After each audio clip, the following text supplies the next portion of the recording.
Well, thanks for being here, Bill. I am really excited to dig in and have you share your wisdom on really the major change that happened in your life. I mean, gosh, you started with 51 startups at one point in time. You've built a lot of companies. You've made a lot of money, but something happened along the road where you decided it was not the right path.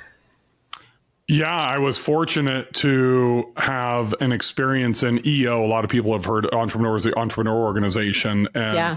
I love the organization, but I got recruited into a forum that had 9 people in it. And I was one of 3 high achievers. And there were some other people that were just kind of going through life, lackadaisically. And it didn't really bode well with me. And so I decided to leave that forum and create my own group, my own mastermind called Spark. And what I identified is a lot of us as entrepreneurs and, even successful W-2s, high-level VPs, presidents, CEOs, we're kind of on exile island, to take a term from Survivor, the television show, right? We do things alone. We don't have the support system. So what I did is I started Spark, and we hired a gentleman to come in who was a 2-time Fortune 500 CEO. He was now an angel investor. He was older than the 3 of us. We recruited some other people, and we knew we needed structure. We didn't really want it, but we knew we needed it, right? And the interesting thing about it, Angie, is we thought the very first meeting, and we knew how hardcore he was, that he was going to come in and, we all had our balance sheets, our P&Ls, our cash flow reports, everything ready to go. And we didn't do any of that in the first 6-hour meeting. He's like, look, I've done all this stuff in business and you guys are doing it 10, 20 years behind me. I was about 30 years behind him. And he's like, what's on the other side? Why are you doing this? And I'm like, I don't know. And he's like, Bill, you're the prime example. This was 8 years ago. I was 42 years old. He's all, you've done 21 startups by this time. And, you started your first official business when you were 19 years old. Your MO is that you're going to do 4 to 5 more startups before you're 50. And then from 50 to 60, you're going to do 4 to 5 more startups. He's all, what type of stress do you think that puts on your family?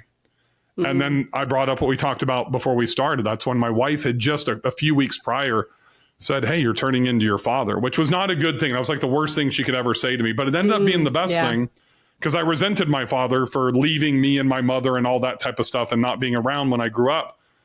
And so everything kind of just clicked at one time. And I believe, Angie, that every human being has 4, 5, 6, a handful of opportunities to grasp onto something that can change their life. And there's something over your left shoulder. It's a little bit blurred out, but with the bokeh, it says, be intentional. And that's what John Baird, and this is a gentleman's name, taught me and the other people in that room, was to be intentional, and that everybody has the opportunity to architect the rest of our lives. That day, my life changed forever. I didn't know what was going to happen. I didn't expect it. It just kind of started this transformation process to define what retirement means, define what my freedom means. Everybody wants financial freedom. Everybody wants to travel the world. But we don't break that down. And if we don't break that down, how do we take that pie in the sky, that North Star, and distill that down to making daily decisions? So that's what I learned. And I mapped the whole thing out with John. It took us 4 months to go through the process. Then we had to go through the hardest part. We had to take it home. And we had 8 people in the group, 7 males, 1 female. I think the female had it easy because, you guys rule the roost at home. So she could go home and tell her husband what to do. We had to convince our wives, our spouses to go through this.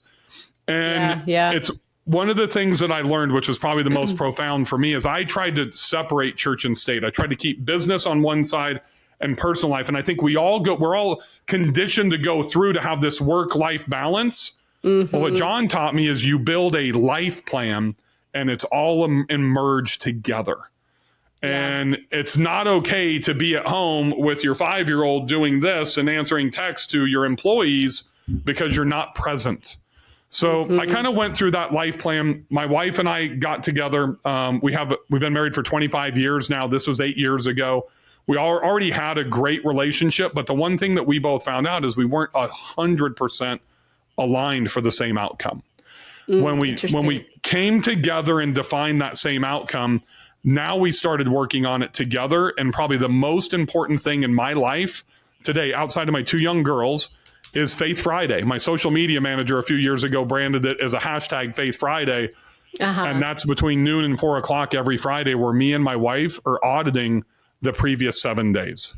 everything from the personal side. So we have an agreement, and I always start with this, and some people are uncomfortable with it, but we have to have sex at least 3 times a week.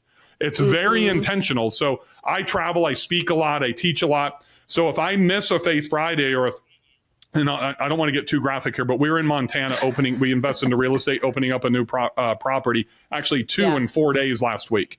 And literally she was on her period, and we're there for 4 days. We were discussing on the flight back, how are we going to make up for what happened? Because we didn't have our intimate moments, which are non-sexual. We didn't have sex, at least 2 or 3 times while we were in Montana for a week. And we're planning that stuff because her and I are not touchy-feely, huggy type of people. So we have to intentionally architect these things for us. And then that manifests into, how I'm feeling, how she's feeling the next day. And in the mornings when we're interacting with our staff, our employees, our clients, our customers. So we've molded everything together, and we audit it even with our girls. They literally, on a scale of 1 to 10, we make it super easy for them every Friday when we're done. Hey, how on a scale of 1 to 10, they know they have their own little sheet. How present was mom and dad? Yeah. How much did you feel loved this last week? Did we teach you anything this week? So we kind of go through these 5, 6, 7 things, because the 2 biggest things for me having 2 young girls is that they build a tremendous amount of self-confidence. I think self-esteem is a challenge for young women. And financial literacy. And those are 2 of the kind of like the financial literacies on the business side, the love and the presence and all of those things are the things that I miss not growing up without a father. So we become very intentional with that. And, I look at your last name, Angie Wisdom.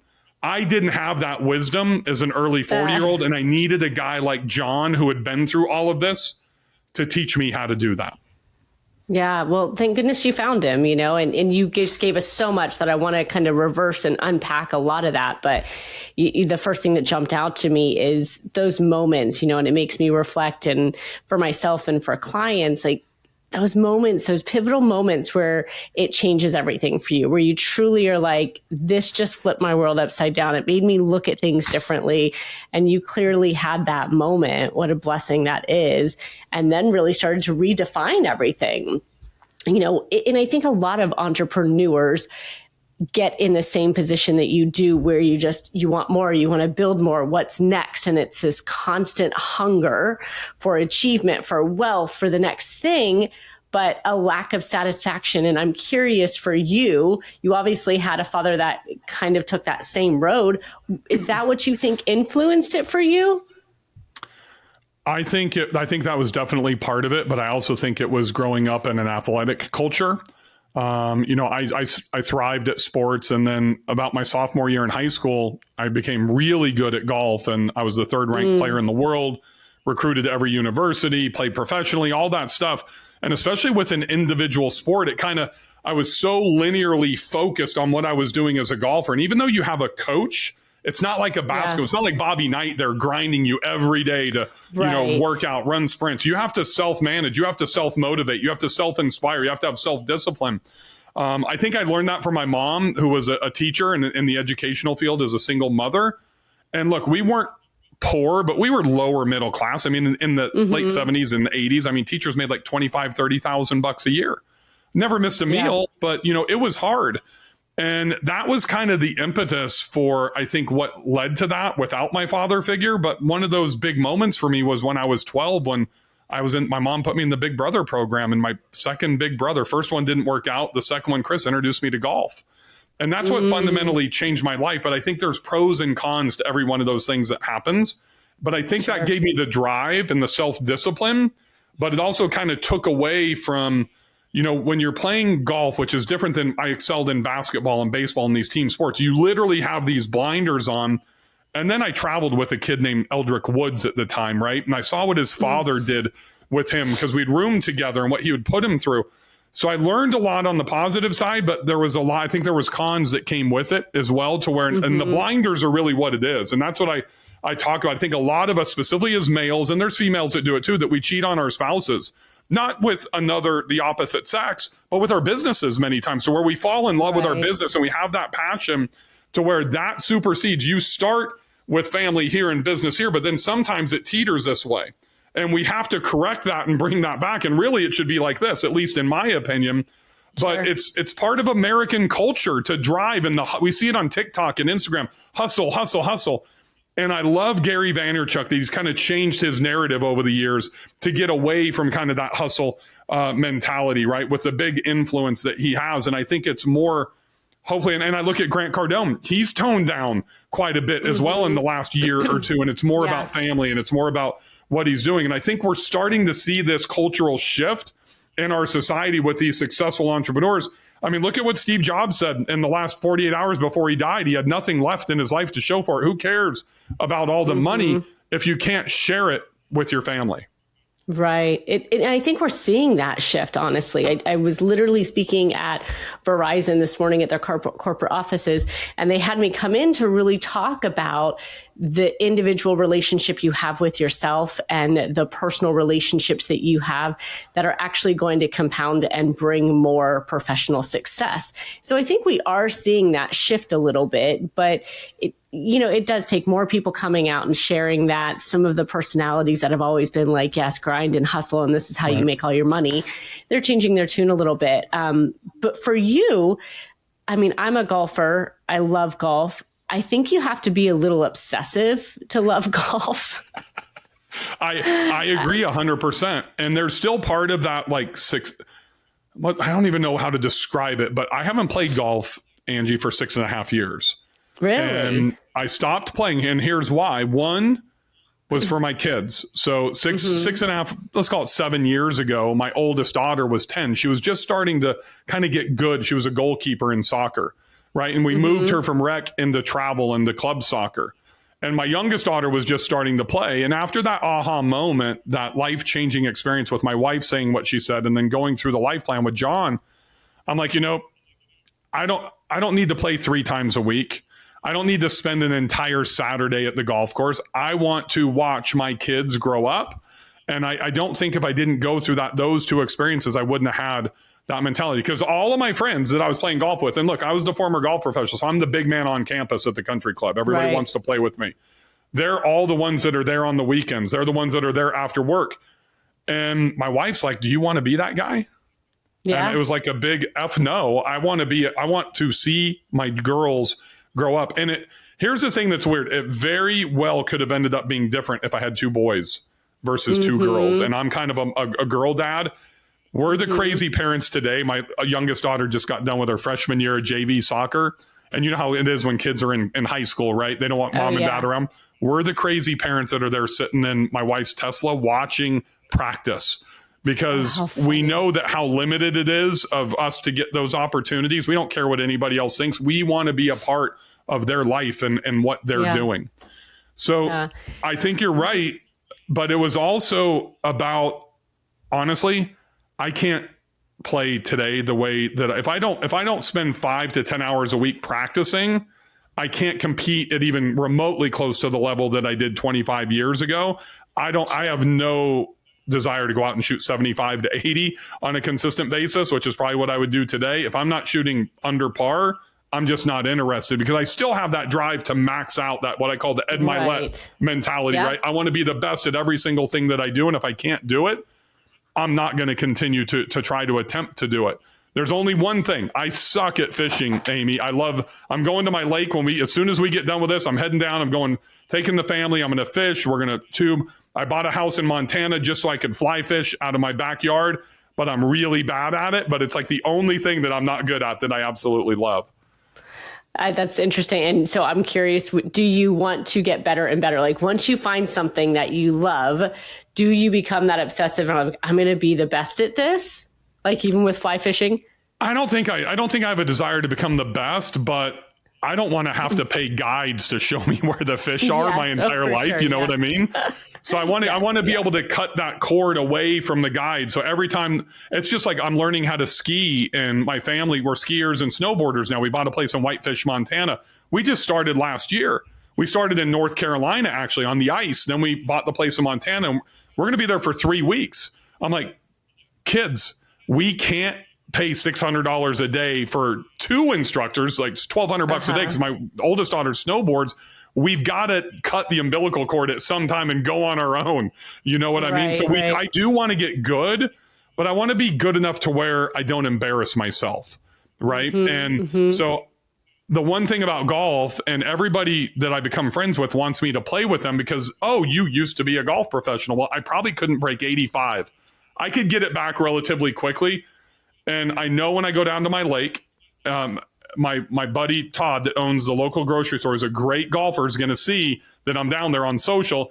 And he's going to, hey, Bill, we need to go tee it up. And, he's like a 2 handicap. And I'm like, dude, I need to practice for like 90 days before I can go out there with you. So there is that desire, but the desire now is for me to be the best father I can be. That's what drives me. It's to be the best coach and the best father. If I can do those two things, then I will have a successful life. Your values have shifted significantly. It was business up here and family here, and I didn't know it. And my wife was okay with it. And I think one of the things, like when I build out these life plans to build what's Steve Carlos branded a super life, it's literally, I have to do it on my own. Then my wife has to do it on her own. Then we bring you together. Because what would have happened prior to going through that with John, we would do it together and she would do whatever her goals are my goals. She didn't have a voice. And that's part of the way that she was raised. Her mother is a kept mom, a kept woman. That's how she refers to herself. She doesn't know how much money is in the bank account. She doesn't know where the bills are. She doesn't know any of that stuff. So that's kind of what happened in the early years of our marriage. But now we're best friends, lovers, parents, business partners. Everything is on the exact same level, going for the exact same target.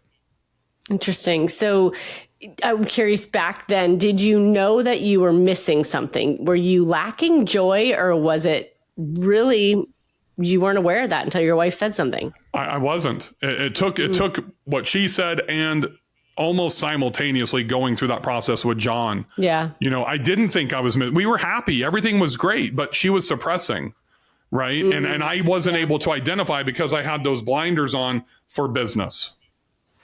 I often talk about that. I feel like people can say like, no, it's good, it's great, like almost unaware of what could be different, and until you start to make those changes and dig into what's important to you, you don't see that light. There's a big difference, Angie, between, and I say this a lot, and you can have your editor edit this out, but there's a big difference between good and fucking amazing. Yeah, and for sure. Now my life is amazing. It was good, but I didn't know the difference. Right. And that's a lot of times that takes somebody like you or me or John to show somebody what's really on the other side. And then it's like, oh my gosh, I've been missing this for the last 15 years. I wish I could wind the clock back and start over. Yeah, I think too many people don't know that. I run into kind of the argument of like, well, I should be grateful for what I have. And it's hard for people to think about wanting more, wanting something different if they feel blessed and grateful. And I always say there's room for both. You can be grateful and want something more. There's nothing wrong with two of those existing at the same time. Agree wholeheartedly. Yeah. You mentioned, I think this is really interesting. You mentioned about kind of you doing a plan, your wife doing a plan, and bringing those together.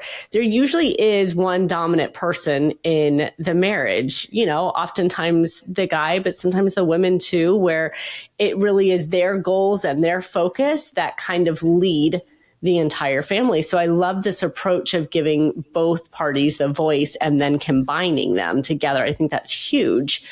But I'm curious, what happens when things aren't on the same page? You could have something that you really want. Your wife could have something she really wants, and you come together and there's a little misalignment there.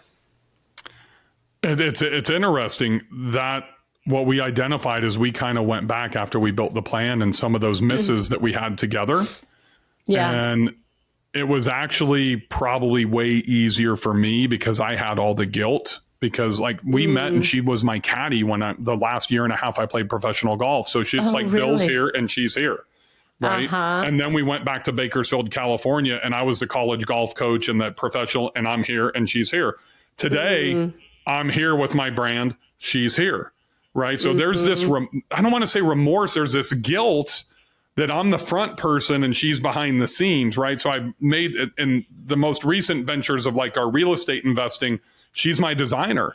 So I try to give her all the credit to level up her brand. She speaks at my big 3,000 person conference every year, to level up and bring her up.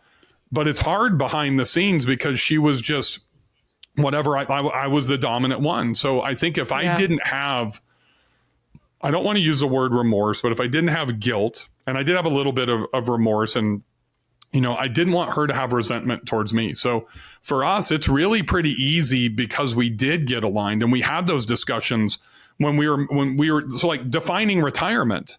So a lot of people think, oh, that's, Al Bundy or Bart Simpson retiring from the factory and sitting on the couch watching TV all day. For us, we're in financial retirement today, but there's life events that have to happen, right? My daughters have to get out of high school. So I don't know how to answer that question because it's been very easy for us. And I think, and all the people that I've implemented the plan to build a super life with, they come together.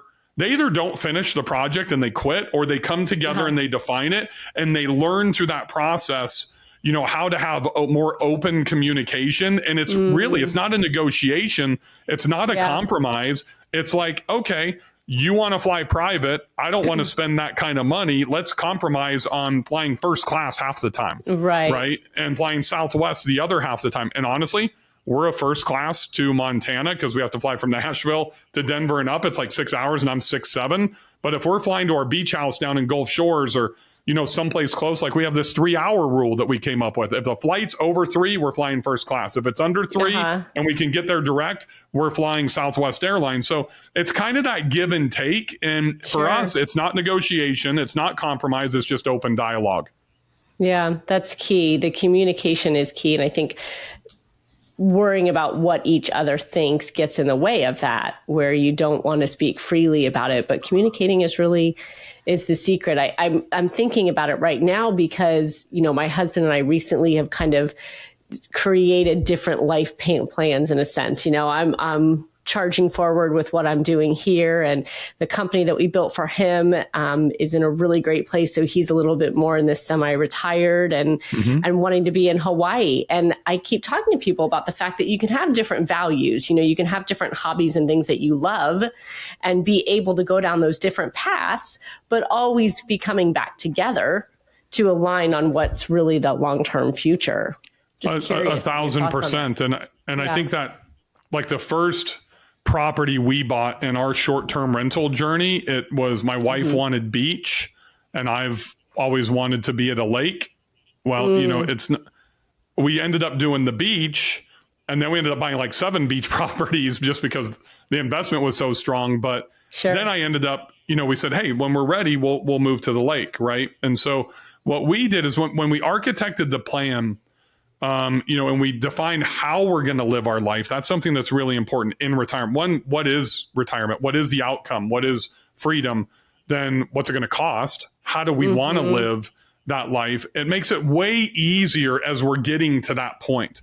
So I think if we would have never had that initial open communication and discussion, and honestly, probably with a moderator like John, it would have been much more challenging, to get to that end game. But once you do it once, just like, jumping over the hurdle or, hitting your first drive 200 yards, whatever it is, the second time's easier because we're building confidence. And now we both have a lot of confidence in our communication together. So it's almost just like clockwork. We know, and we're just in unison now, which we weren't previously. So let's talk about that plan, because I'm sure everyone listening is like, the plan, you've transformed your whole life. You've architected your life and your retirement. You went from too much work, not enough family. And before we started this interview, you even said like your wealth has, risen significantly. The amount of time you spend with your kids is 10 times more than it used to be. So walk us through this a little bit. Like, what is it like to design that plan? It's really not as hard as it seems. It's number one, define your outcome, define retirement. That's the first step. And I've got like this workbook thing that you can just follow step by step to go through it. You define retirement. Then we go in and we define, what does retirement look like? So a lot of people are going to say, I want financial freedom. I want to travel the world. Okay, that's great. Are you going to buy a Sprinter and, have a small, RV? Are you going to fly first class? Are you going to fly private? You're going on a 100-day world cruise twice a year. What does it really look like? Where's your home base going to be? That was a big one that actually just changed for us. because our daughters, even though we have these amazing vacation rental properties that we usually buy 2 or 3 in a market, and we save one for us as a lifestyle asset. So we've strategically invested where me and my wife want to go. Our retirement is, we're going to go to Whitefish, Montana, to ski, and we'll probably spend some summertime. We got the beach house. We've got a lake house. We've got the Scottsdale property, because we will start playing golf, in retirement once the girls are in college. So we built that out together. But now, how are we going to get there? What are we going to do with this residence? Where is our base? We thought our base wasn't going to be a base. We didn't think we'd need one. Well, that changed when our daughters said, hey, you're not getting rid of our house, are you? That's where we grew up.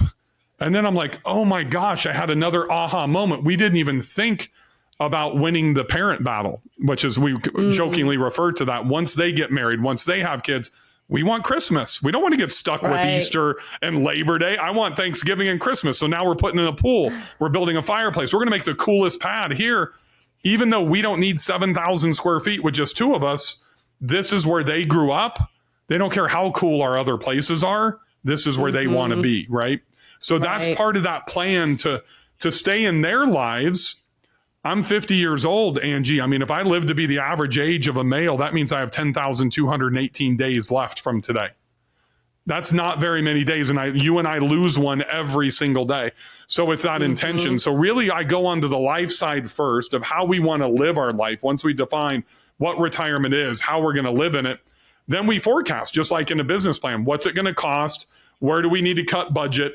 How much debt am I comfortable with? How much income do I need to have? Is it passive? Is it earned income? Where is my diversification in my income, my portfolio? I don't put everything into real estate, just like I don't want everything in stocks or Bitcoin. Sure. So I'm kind of just architecting the whole thing. Sans job, W-2, sans being daily active. So for those of us that are entrepreneurs, then it's like, okay, so what are the levers that have to be pulled to pull you from being the owner, the startup guy, the owner, to a founder, to a CEO, and then remove yourself as a CEO and sit on the board, right? So I kind of look at all of those different steps, because I still have 7 businesses today. I have one that I am the guy. And if I exit that business, the business goes away. So I've started other vertical integrations that I can give annuities to my team, to my staff, to my COO. And then instead of selling, that's why I've done 29 startups and I've only exited out of 18 of them. That doesn't mean that I've had 11 failures. I've had 5. I have 4 annuities that are built out of those businesses as well. So I'm very intentional in how I'm structuring the business and how it's going to scale. I don't want it to get it too big, because I want it to be profitable, but I also want to be able to hand that off to somebody else to where I can retain a percentage and have that as more passive income moving into the future. So define retirement, define the life components, then forecast, just like you would do in a business plan, of what that's going to cost. And most importantly, how comfortable are you with debt? So I used to be the Robert Kiyosaki side over here, leveraging debt as an investor. Now I'm more Dave Ramsey, who lives around the corner, to get debt free.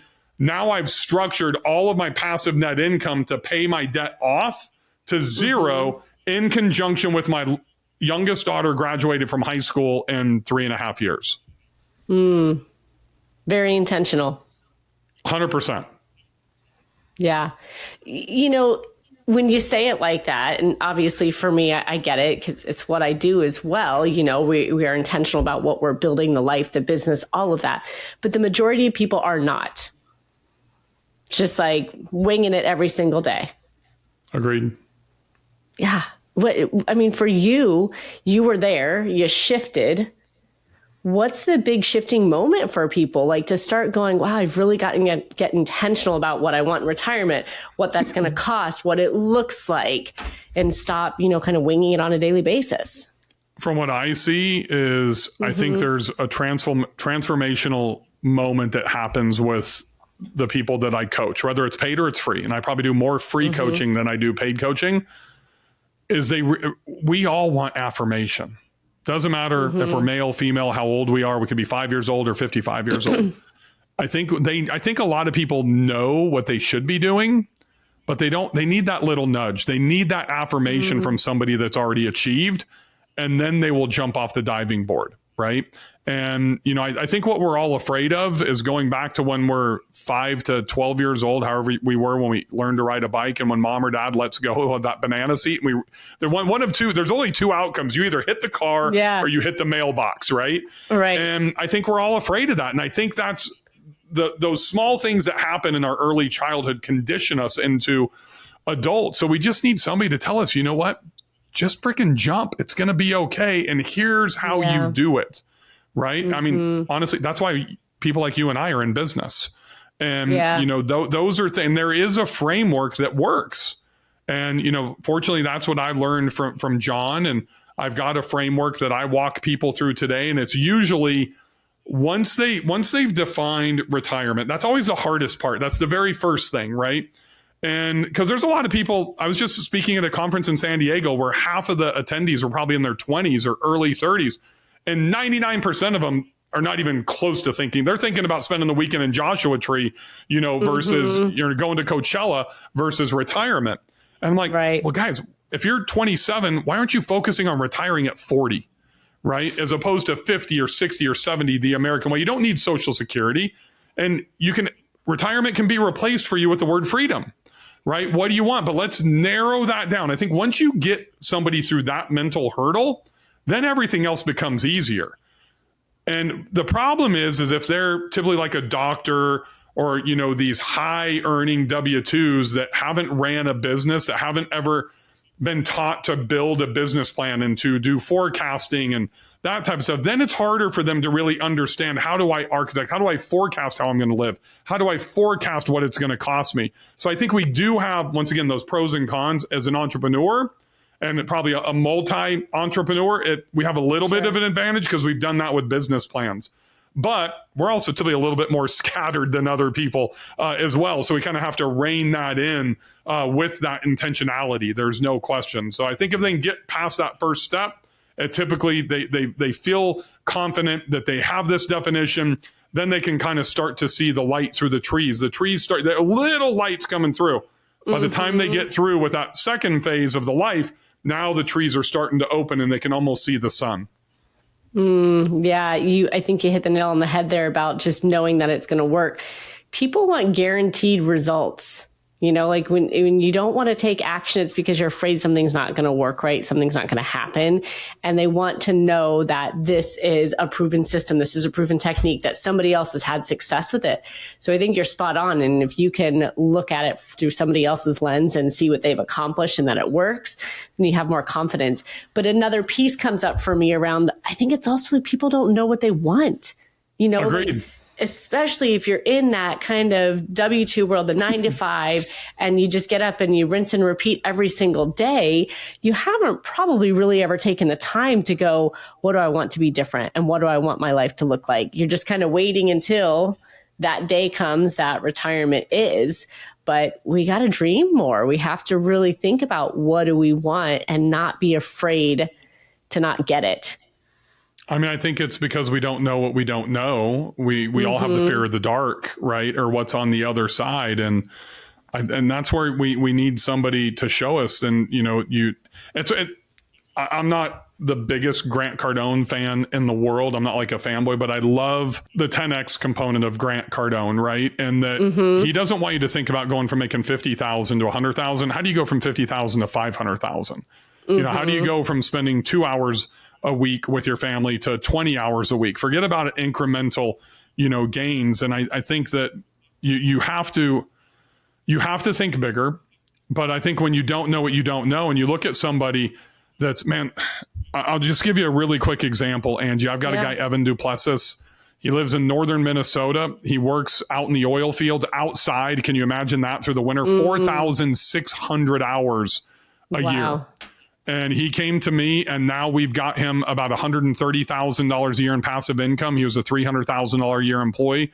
He made a fundamental change because he sees the steps to his outcome now. He's literally, I think it's next week or the week after we record this, he's transitioning from one job to another job. And it's a lateral move. Salary's the same, but he's going to save almost 1,000 hours of work time. So for him, that's the most important component. He's got a newborn. He's got 3 kids. His wife Annie stays at home, manages his real estate investing. So he's taking these incremental steps, and he would have never done that if he didn't build out his life plan. He came to one of my couples retreats in Park City a year and a half ago. He's like probably 35, but now he's on pace. He's got about $125,000, $135,000 in passive income. He has created a delta of 1,000 hours. That's like 80 hours a month. That's 20 hours a week. Somebody, if you're listening to this, do the math. Divide 4,600 hours a year by 52 weeks and watch how many hours a week that guy works. It's insane. So he would have never figured that out. He says this. He would have never figured that out on his own. Just like I would have never figured it out on my own if I didn't have John. Evan has me. There's a gentleman here in Nashville that I've known for a few years. His name's Coach Michael Burt. You may have heard of him before. And Coach Mike was the most winningest high school girls basketball coach in the country. And he has a saying now is that he's a huge coach for sales, for self-improvement. And everybody needs a coach. And I know that was a brand item for him to sell his coaching business, but he's right. Sure. We all need a coach. Everybody does. And the ones that don't have the coach, they're the ones that are on Exile Island. I'm in semi-retirement now. I still have 3 coaches that coach me, right? And I will continue to invest significant dollars, significant time allocation to be coached by them because I still want to get better.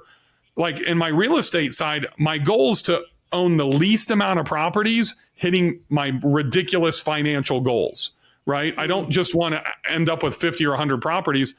And like for short-term rentals, Angie, I own 13 and I made $997,000 net income last year.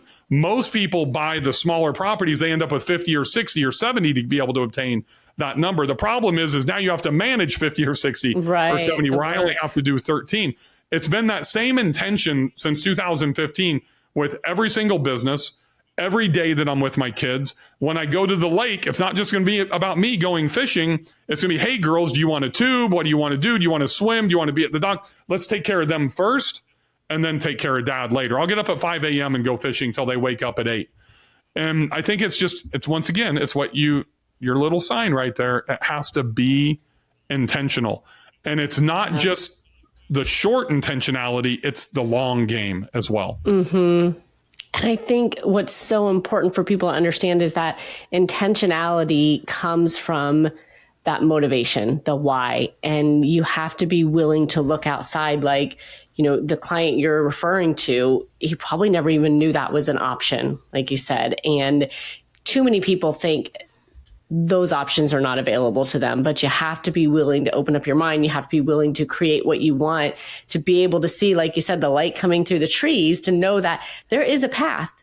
You're going to have to do things differently. You're going to have to create different habits. You're probably going to have to spend differently. But once you know the why behind it, you're much more willing to do it. 1,000%. Couldn't agree more. Yeah, good stuff. I love all this, Bill. And you mentioned a couple different conferences. I want to understand a little bit about those. You said a couples retreat. You said the conference you have with like 3,000 people there about the strategic wealth, was it? Or yeah, so in February, the 5th through the 8th, I host the largest short-term rental real estate investing conference in our industry. We'll have about 3,000 people that will be there here in downtown Nashville. I do couples retreats a couple of times a year, and it's all about the life plan. And it's really, nothing else aside from that. We just build out the life plan. We spend a couple of days. We go to cool places like Whitefish, Montana, Park City, Destin, Florida, whatever. And those are the things that the smaller intimate events, like when I do a couples retreat, there's usually like 7 or 8 couples. Those are the things that my wife comes with me and she plays a significant role in that. Those are the things that are probably the most meaningful for me. And if anybody's interested, you can see a 10-minute video on the life plan. If I can do a little bit of a pitch just for free, yes, then go to billfaeth.com. That's FAETH, billfaeth.com/life plan. And literally we just launched this yesterday. You can get my workbook, and there's a 10 to 15 minute walkthrough video to help you get started in building out your life plan. So amazing. Why wouldn't you? I mean, it's right there. 100% free. Go to the website. Yes, it's free. Do it. And it's such a great thing to do. If you're single and independent, that's one thing, that's fine. But as a couple to really do that, it creates so much connection. I don't think, as we were talking about earlier, couples are often on that exact same page and wavelength at the same time, but this really gives a chance to bring it together and to start creating, that life you want. I think if you don't have kids, you don't understand, but after you have kids, you realize a lot of that can just kind of be thrown to the side because the kids are everything. But it's so important that you keep those goals front of mind and what you want your life to look like. So I appreciate you doing the work and living it and breathing it, because it shines right through you. And I love all that you've shared here today that will inspire people to start creating that life plan. Well, Amazing. I really appreciate it. It's been my pleasure, and hopefully we can do it again. Absolutely. Let me ask you one last question. I always, talk about sharing wisdom, obviously, but I want to know, what is a piece of wisdom that you've been given by somebody or that you've read that just really resonates with you and is always kind of that go-to for you? So I'm going to go back to my young professional golf days. And there was a gentleman named Dr. Bob Rotella who wrote a book called Golf is Not a Game of Perfect. He was my sports psychologist at the time. And he taught me the power of positive visualization. And as a golfer, what we all tend to do, just like in life as human beings, we try to steer away from the negative. There's a reason when you're staring at on the freeway driving down the 405 in Los Angeles and you're looking over there and the accidents there, that you start drifting over that way. So learning the power of positive visualization in golf. So I dropped out of UCLA and turned professional when I was 19 years old.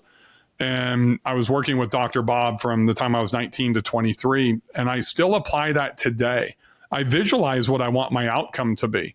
And so he taught me that you need to visualize it 3 times. And a typical pre-shot routine is like 20 seconds, right? So you visualize that 3 times. And literally you're sitting here going through the motion and you're watching the ball fly through the air. You're watching it land on the green. You're watching it go into, the hole. And then if you are on like a par 3, you're literally visualizing yourself jumping up and down and celebrating that small victory.